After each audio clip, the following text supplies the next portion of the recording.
Good afternoon. Can you hear me now?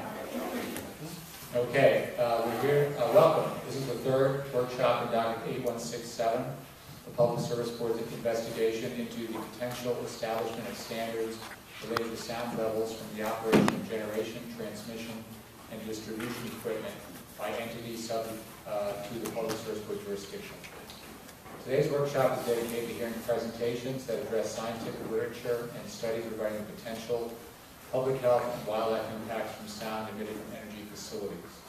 We have a total of 8 presentations today, totaling approximately 2.5 hours, so it's pretty important that we stay on time with those presentations, or else we're going to run out of time.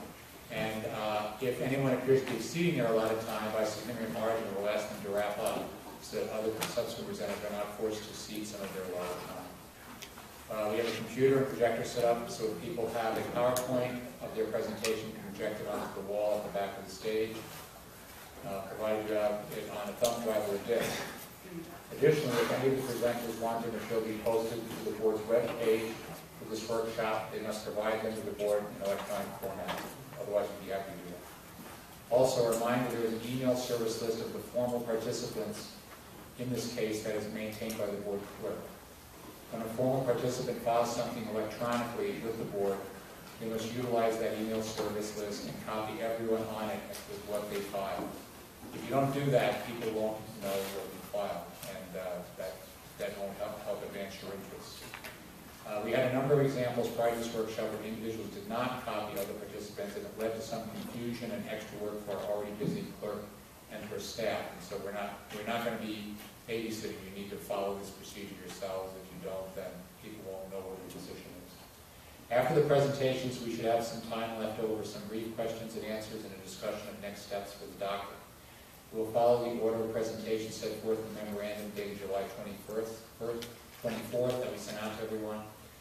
We have a court reporter here today making a transcript of the proceedings, so each presenter should state and spell their names before beginning.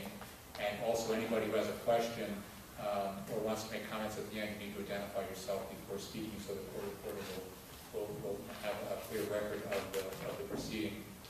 If you're using PowerPoint, board staff will be running the computer and advancing the screens for you. Please state the screen number that you are about to discuss for each screen that the transcript is, so that the transcript is clear.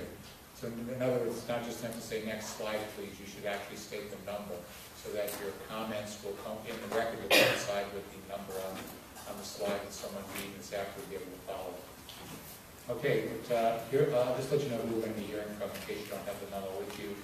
First presentation by the Health Department, then Dr. Sandy Ryder, then Renewable Energy Vermont, then Dr. Arlene Bronstaff, then Les Blomberg, then the Department of Public Service, then Diane Niermag, and then the Agency of Natural Resources. And then, if there's time, we can handle questions at the end. During the presentations, I'd like to limit questions to clarification if you don't understand something. Other than that, we'll save questions for the end. So, I guess we're ready for the Department of Health, if they're ready.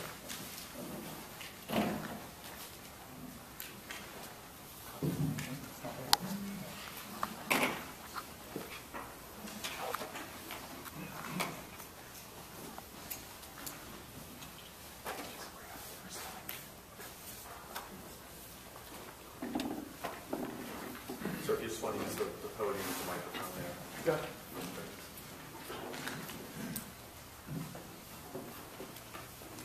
Can you put it in the presentation format?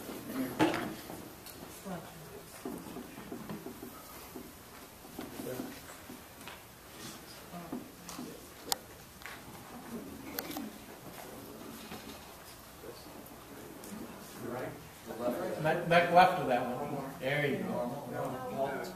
Right next to the 100%. Right next to the 100%. There you go. And if you can back up one. My name is David Grass. I'm the Environmental Health Surveillance Chief at the Vermont Department of Health. I'll let my colleague, Dr. Bill Irwin, introduce himself in a minute. So the question we're going to be attempting to address briefly is, are there health risks for Vermonters living near wind turbine installations? One way to assess this question is to receive reports from physicians in Vermont who are concerned about their patients. And to date, we've received 3 reports from healthcare providers regarding 6 patients. We continue to encourage physicians to contact us if they have concerns about patients who think they're affected by wind turbine installations, and encourage people who think they may be experiencing symptoms related to wind turbine noise to consult with their physicians. The primary way that we assess the evidence for potential health impacts of wind turbines is by looking at the scientific literature. And so that's what I'm going to be reviewing today. Slide 2, please.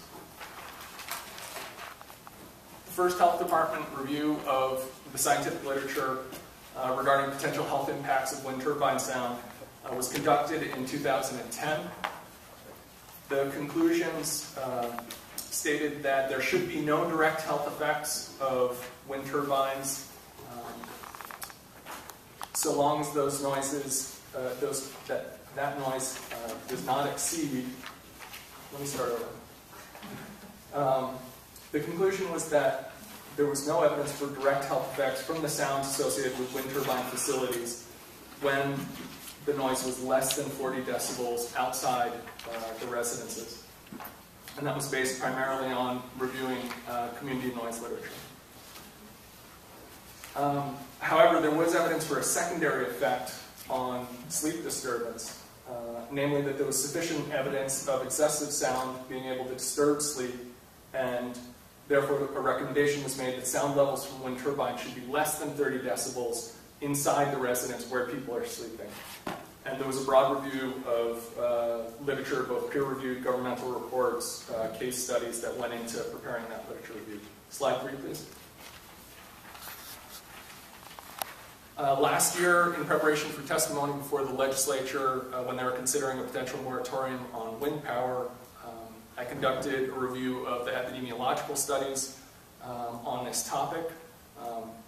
I found 5 that met my criteria for looking at potential health effects in peer-reviewed literature, and the only consistent finding among them was that there was a relationship between noise annoyance and the wind turbines, either proximity to the wind turbines or modeled noise levels associated with the wind turbines.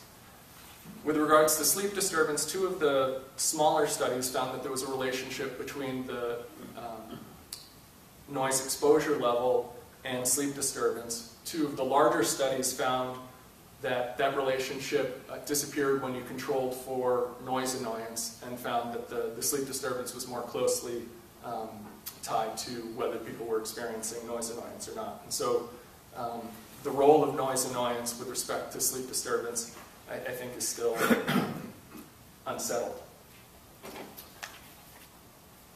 We continue to look at new studies as they're published. For today's review, I looked at 4 new field studies, 4 new laboratory studies, 1 acoustic study, and 3 new reviews, all of which have emerged since we conducted this review last year. Slide 4, please. So epidemiology is the study of the distribution of health events in a population. It's where we look at what's happening with real exposures in real life to real people. And it's the cornerstone of public health, where a physician may look at it as an individual's health, epidemiologist looks at the health of a population. And if our ultimate goal is to determine whether there's causation between an exposure and a health effect, it's useful to have a framework to determine whether that's the case. And Sir Austin Bradford Hill established this framework for establishing causality for an environmental health concern. Establishing causality is not something that you can prove or even something that you can demonstrate with one study, but rather it's a case that you have to make over time, drawing from multiple lines of evidence. And so some of the criteria that need to be met, say for smoking and lung cancer, or asbestos inhalation and mesothelioma, is there consistency within the literature across multiple studies conducted in multiple locations? Even in the absence of a mechanism, is the proposed causal pathway biologically plausible? Temporality, can you determine that the exposure preceded the health outcome? And as you can see here, there are multiple other criteria that also need to be met. Epidemiological literature is one line of evidence that you draw from, but you would also want to look at toxicological literature, you also want to look at occupational health literature, and that 2000 study had that broad perspective. Some of the challenges, slide 5 please.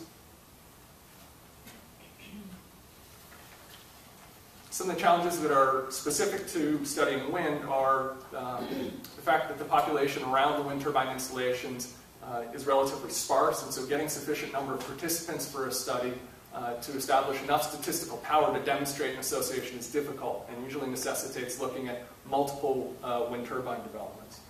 All the studies to date have relied on self-reported data, which is subjective, and objective clinical measures are always preferable if you can get them.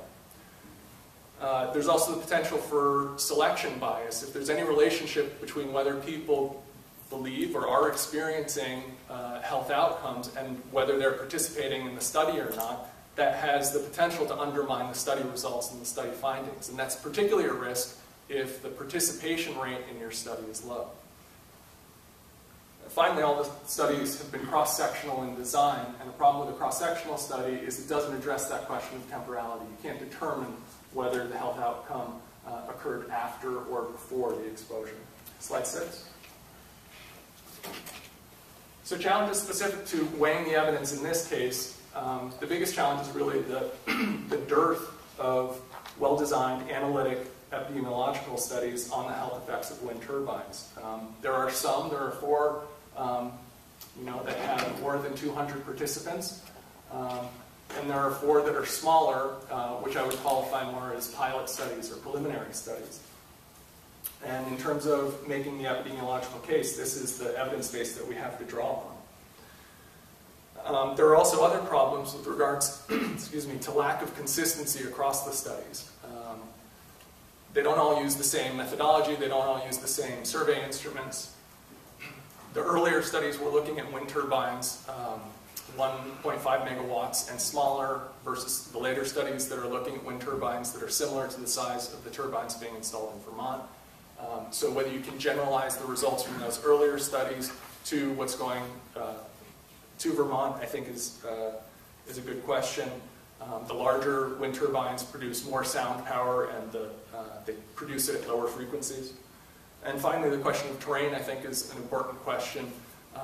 Is a study that's conducted in a suburban area or in an area with flat terrain, are those results generalizable to Vermont with ridgeline wind turbine installations with residences really clustered in the valleys? Slide 7, please. So there remain a lot of unanswered questions and uncertainties, and it's our hope that the Health Canada study, which has been taking place over the last couple of years and for which results are anticipated in this fall, will help to address some of these uncertainties. This is the largest study to date. They're targeting 2,000 residences, targeting a 70% participation rate. It's the first study to employ objective measures, looking at stress hormones in people's hair, looking at cardiovascular measures, blood pressure, and heart rate, using motion-sensitive watches and having people wear them over the course of 7 days to see whether the operational status of the wind turbines is related to whether people are waking up at night. The noise exposure methods that they're using are very comprehensive. They're doing both modeling and measuring, both inside the homes and outside the homes. They're taking measurements of the dimensions of the rooms within the homes. And their methods were scrutinized both through peer review, external review, and public review. The study is projected to cost $1.7 million, and as I said, we're anticipating that the results will be published this fall. Slide 8, please. So, what conclusions do we draw from this latest review of the study? Really based on the literature for noise and the health effects of community noise broadly, which is richer really than the evidence, epidemiological evidence for specific to wind turbines.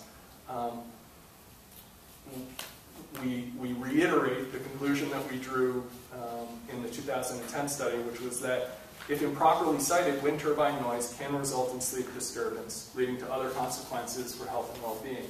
And specifically, if the noise exceeds 40 decibels at the exterior facade or 30 decibels where people sleep, wind turbine noise may be associated with increased risk of sleep disturbance.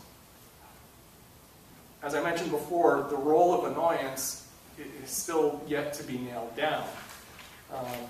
But it seems sensible that if we want to minimize the risk of sleep disturbance, that we should also aim to minimize people's annoyance in the community. And there are multiple ways that you can do that. One way is by reducing the noise, but also reducing the visual impact of the wind turbines will affect people's noise perception. Increasing the economic participation of the people who are most affected by the noise may also mitigate the annoyance. And finally, community engagement by providing information and opportunities to people who live near the wind turbines to communicate with developers and with the authorities both before the wind turbines are put in place and afterwards may also help to reduce annoyance. And my colleague, Dr. William Irwin, is going to discuss one means of community engagement that the health department would like to promote in terms of wind turbine development, policy and practice. And so I'll hand things over to you.